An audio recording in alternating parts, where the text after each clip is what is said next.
un état physiologique naturel que l'on a chacun en nous.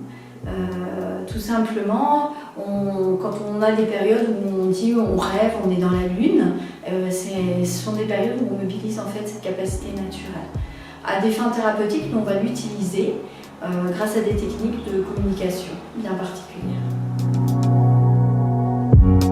Alors douleur aiguë, douleur chronique, phobie, arrêt du tabac, l'hypnose elle va permettre au patient de mieux gérer sa pathologie. Elle va également lui permettre de modifier son ressenti de ses douleurs. Et dans certaines périodes d'examen ou des compétitions sportives, ça va accumuler et accroître sa concentration. Et également, elle va permettre cette hypnose à réaliser un lâcher-prise. On va utiliser des techniques de communication bien particulières, que ça peut être des métaphores, un ton de voix particulier, des silences, ça peut aussi être de la confusion, des suggestions principalement. Cela va permettre au patient en fait, de se focaliser sur un moment agréable, un paysage, une situation qu'il aime particulièrement ou des situations qu'on va induire pour que cela lui procure du bien-être, de la sérénité, la capacité de gérer des situations qui sont des situations douloureuses. Il va se focaliser sur ces éléments qu'on va lui donner et puis retransformer en fait tout ça spontanément, naturellement lui-même. Ça va être une façon en fait de pouvoir gérer lui-même sa douleur, les situations, des événements de la vie personnelle pour qu'il devienne enfin acteur. Alors une première consultation d'hypnose va nous permettre de faire le point. Sur cette première consultation, on va retrouver les centres d'intérêt du patient, ce pourquoi il est là. On va mettre en place un programme d'hypnothérapie pour suivre ce patient sur plusieurs séances. Et au fur et à mesure, durant les séances d'hypnose, on va lui apprendre l'auto-hypnose.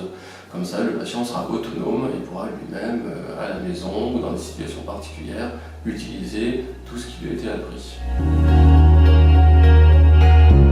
Alors c'est une technique qui sera proposée par le chirurgien ou l'anesthésiste. Donc de la même manière que la consultation, on va prévoir de rencontrer le patient, on va retrouver ses centres d'intérêt, on va lui expliquer la technique d'hypnose, le déroulement de l'intervention, comment elle va se passer cette intervention.